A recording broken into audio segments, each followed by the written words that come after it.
The sun streamed through the tall glass windows of the corporate office, casting geometric shadows across the polished floors. Amara Daniels adjusted her blazer and stepped into the sleek, bustling headquarters of Orion Tech. At 31, she exuded a quiet confidence, her deep brown skin glowing against her crisp white shirt. Her coiled hair, pulled into a neat bun, framed her thoughtful eyes, which held both determination and an unspoken vulnerability. Amara was a software engineer with a stellar track record, known for her problem-solving skills and ability to lead under pressure. Despite her accomplishments, she often felt the weight of proving herself, a burden familiar to many like her in an industry where diversity was more of a corporate slogan than a reality. She'd grown used to sidelong glances and the subtle but sharp microaggressions, like colleagues who pretended not to understand her accent when she spoke passionately about a project. Her mornings followed a familiar rhythm. She arrived early, coffee in hand, her heels clicking softly as she walked past rows of open-plan desks. Her desk was always meticulously organized, a small plant adding a touch of life to the otherwise sterile environment. She spent the first hour checking emails and refining the code for her team's latest project, her focus unwavering despite the occasional interruption. "Good morning, Amara," chirped Claire, her desk mate, who was always overly friendly but often dismissive in meetings. "Morning," Amara replied with a polite smile, already anticipating Claire's half-hearted attempts at small talk. The office itself was a symbol of ambition: gleaming floors, glass-walled meeting rooms, and a break room stocked with artisanal snacks. It reflected the personality of its CEO, Gregory Miles, a man who prided himself on running a cutting-edge company while maintaining a reputation for being brutally honest. Gregory, in his mid-40s, was tall and impeccably dressed, with an air of superiority that filled the room before he even spoke. Known for his sharp tongue and dismissive attitude, he made no effort to hide his disdain for anyone he deemed less competent. Amara had been on the receiving end of his condescension more times than she could count, though he had yet to confront her directly. As the morning unfolded, the office hummed with activity. Amara sat in a project briefing led by Gregory, who paced at the front of the room, his tone authoritative. The meeting was standard, with updates on sales, project deadlines, and a few jokes that elicited nervous laughter. But beneath the surface, Amara felt a simmering tension, a sense that the polished exterior of this corporate world masked something far less equitable. "Amara, are you paying attention?" Gregory's sharp voice cut through her thoughts, drawing the room's attention to her. "Yes, Mr. Miles," she replied evenly, her heart pounding. "Good. I'd hate for you to miss something important," he said, his words laced with a condescending edge. A few colleagues exchanged glances, but no one spoke up. Amara forced herself to remain composed, her expression calm even as her mind raced. This wasn't the first time Gregory had singled her out, but today, his tone carried an extra sting. Outside the meeting room, she took a deep breath, her hands trembling slightly. The weight of navigating this space, of proving herself without showing weakness, was exhausting. Yet, she knew she couldn't let moments like this define her. Later that day, as she worked on finalizing a crucial project, she overheard Gregory speaking loudly in his office. "And honestly, if people can't even speak clearly, how do they expect to lead? We need professionals, not whatever that was," he scoffed, his voice carrying into the hallway. Amara froze. Her throat tightened as the words sank in. Though he hadn't mentioned her name, the implication was clear. The office around her continued as if nothing had happened, the hum of conversation and the clicking of keyboards filling the air. Amara stared at her screen, her focus shattered. She had always known that Gregory's respect was conditional, tied to an unspoken expectation that she downplay her identity to fit into his narrow definition of professionalism. But this was different. His words weren't just unkind. They were a public declaration of his disdain for her, rooted in something far deeper than her work. Amara clenched her fists under the desk, willing herself to stay calm. Her mind raced with questions. How much longer could she endure this? Was it worth staying in a place where her talent was overshadowed by prejudice? And yet, somewhere deep within her, a spark of resolve began to grow. It was during a quarterly review meeting that the simmering tensions came to a boiling point. The meeting was held in the executive conference room, a space designed to intimidate. Massive glass walls offered a panoramic view of the city, while a long, mahogany table dominated the center of the room. Senior leaders sat at the table, while department heads and key team members, including Amara, were positioned strategically around the edges. Gregory stood at the head of the room, scrolling through a sleek tablet as he presented the company's performance metrics. His voice carried the same smug confidence that had become his signature, and the room hung on his every word, not out of respect, but out of fear. "We've seen some progress in our development timelines," he began, his tone measured, "but there's room for improvement, especially in areas where, well, clarity is key." He glanced pointedly in Amara's direction. Amara's pulse quickened, but she kept her face neutral. She refused to give him the satisfaction of seeing her flinch. "And now," Gregory continued, "let's hear from the software team. Amara, why don't you walk us through the progress on the Envisage platform?" The room turned to her, the weight of expectation and judgment palpable. She stood, clutching her notes tightly, and began to present. Her voice was calm and steady as she outlined the milestones her team had achieved, the challenges they'd faced, and the innovative solutions they were implementing.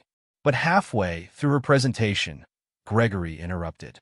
Hold on," he said, waving a hand dismissively.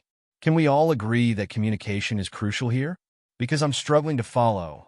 Well, let's just say it's hard to take this seriously when the delivery is so, how should I put it, unpolished."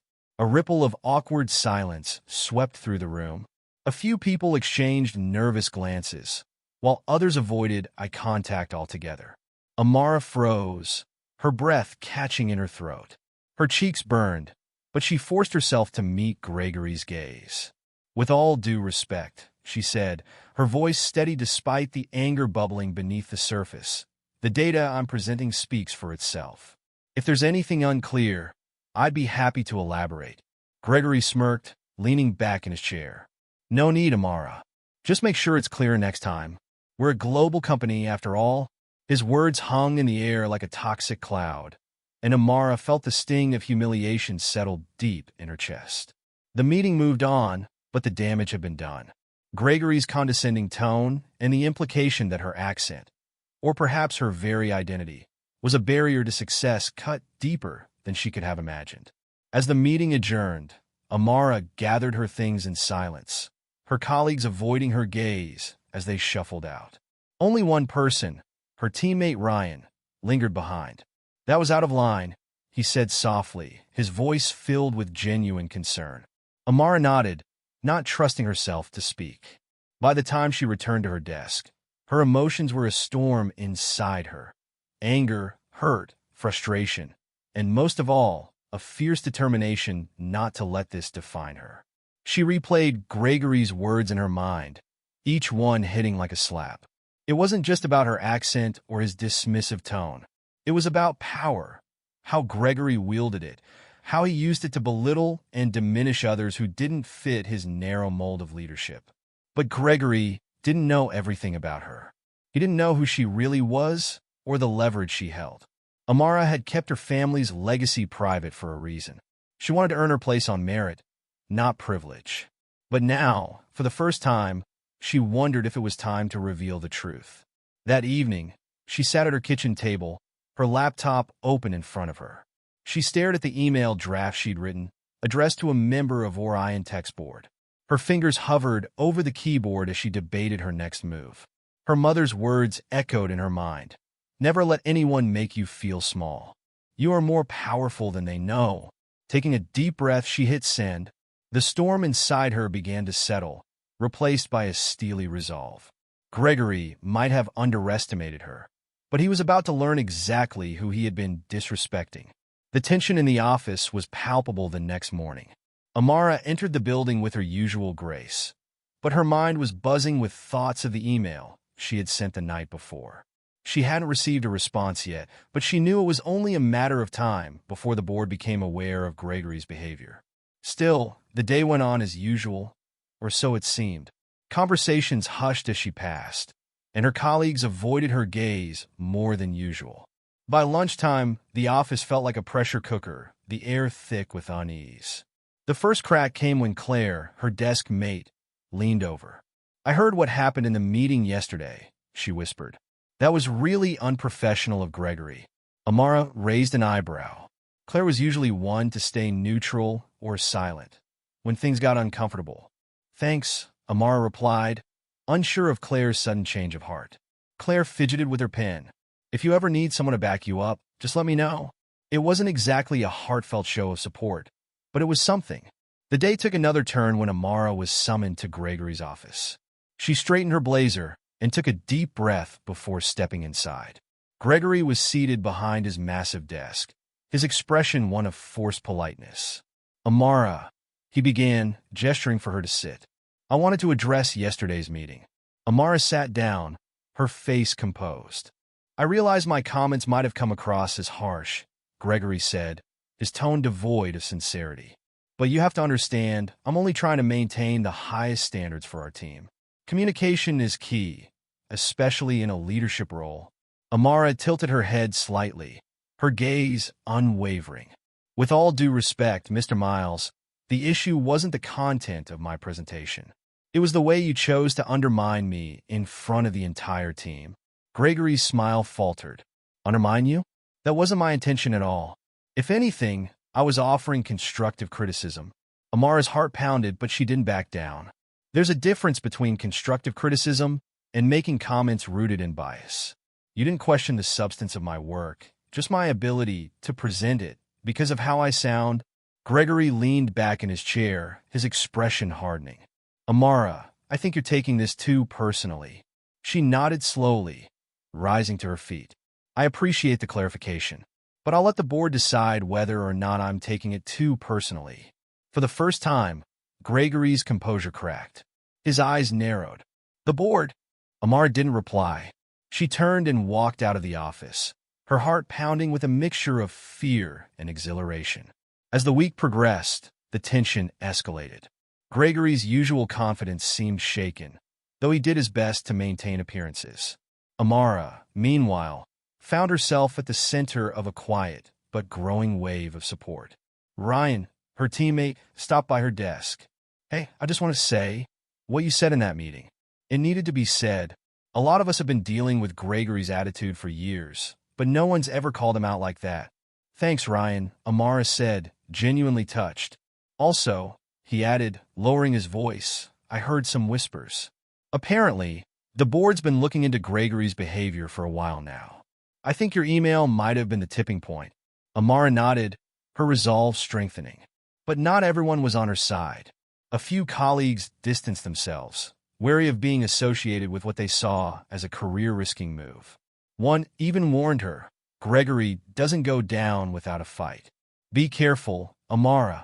Despite the growing support and the small victories, Amara couldn't help but feel the weight of the conflict. Nights were sleepless, her mind replaying Gregory's insults and the fallout that followed. She doubted herself at times, wondering if she should have stayed silent, if it was worth risking her career for the sake of principle. But then she thought about the countless others who had likely endured the same treatment, or worse. She thought about the younger employees who might see her as a role model, and the responsibility she felt to stand up for what was right. The breaking point came during an all-hands meeting the following Friday. Gregory, still holding on to his facade of control, addressed the company with his usual bravado. But there was an edge to his tone, a forced confidence that didn't quite land. "Before we dive into today's agenda," he said, "I want to address some recent concerns that have been brought to my attention. Let me be clear. Orion Tech values every member of our team, and we are committed to maintaining a culture of excellence and respect." Amara's stomach churned. The words sounded rehearsed, devoid of any real accountability. But then, to her surprise, another voice cut through the room. "Excuse me, Gregory." The speaker was Eleanor Scott, a senior member of the board who rarely attended day-to-day operations meetings. Her presence alone was enough to send a ripple of surprise through the room. "I'd like to take it from here," Eleanor said, her tone firm. Gregory froze, his smile faltering. Of course, Eleanor. Eleanor stepped forward, her presence commanding. Over the past week, the board has been made aware of several incidents that call into question the values we claim to uphold at Orion Tech. After conducting a thorough review, we've determined that immediate action is necessary to ensure this company remains a place where all employees are treated with dignity and respect. The room was silent, every eye fixed on Eleanor. As of today, Mr. Miles will be stepping down as CEO, she announced. Gasps filled the room. Gregory's face turned ashen, but he said nothing. Eleanor turned to Amara, her gaze steady. I'd like to take a moment to acknowledge Amara Daniels, whose courage in coming forward has set an example for all of us. This company has a long way to go, but today marks the beginning of a much-needed change. Amara's chest tightened with a mix of relief and disbelief. The weight of the past week lifted, replaced by a sense of validation she hadn't expected. The office buzzed with shock after Eleanor's announcement.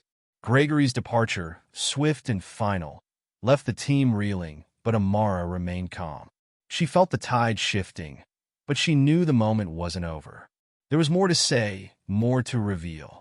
After the meeting, Eleanor approached Amara with a warm, knowing smile. Could we have a word in private? They stepped into a smaller conference room, away from prying eyes. Eleanor gestured for Amara to sit, and for the first time, Amara saw something different in the board member's expression. Respect mixed with curiosity. You've shown incredible strength, Eleanor began. It's not easy to stand up to someone like Gregory, especially in this industry. But I have to ask, why now? Why not earlier? Amara hesitated for a moment, then took a deep breath. Because I wanted to prove myself on my own merits first. I wanted my work to speak for itself, not my family name. Eleanor tilted her head, intrigued. And your family name is? Amara met her gaze.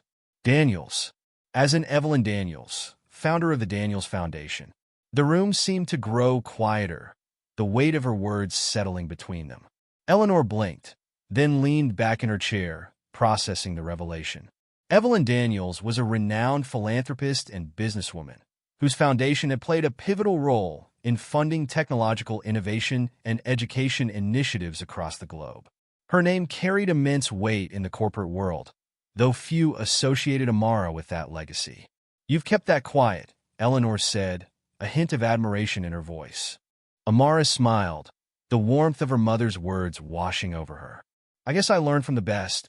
They talked for a while longer, reminiscing about the challenges and triumphs that had shaped Amara's journey.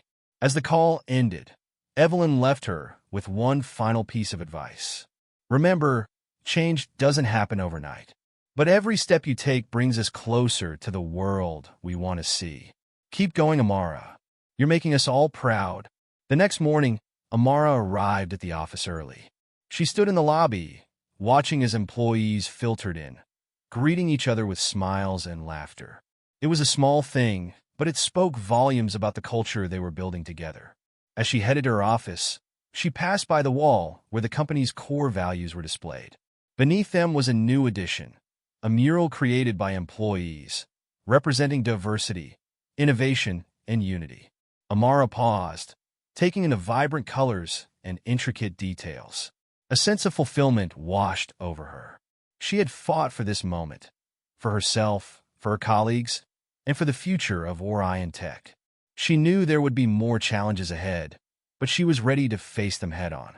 Because now, she wasn't just a software developer or a reluctant leader. She was a catalyst for change, and her story was far from over. Amara turned and walked toward her office, her stride confident, her heart full. The future was bright, and she was determined to make the most of it. Thank you for watching this story of courage, resilience, and transformation. Amara's journey reminds us all of the power of standing up for what's right and embracing our true potential. If you enjoyed this story, don't forget to like, share, and subscribe for more inspiring content. Let us know in the comments what you think about Amara's journey and how you've faced challenges in your own life. Stay tuned for more stories that inspire change.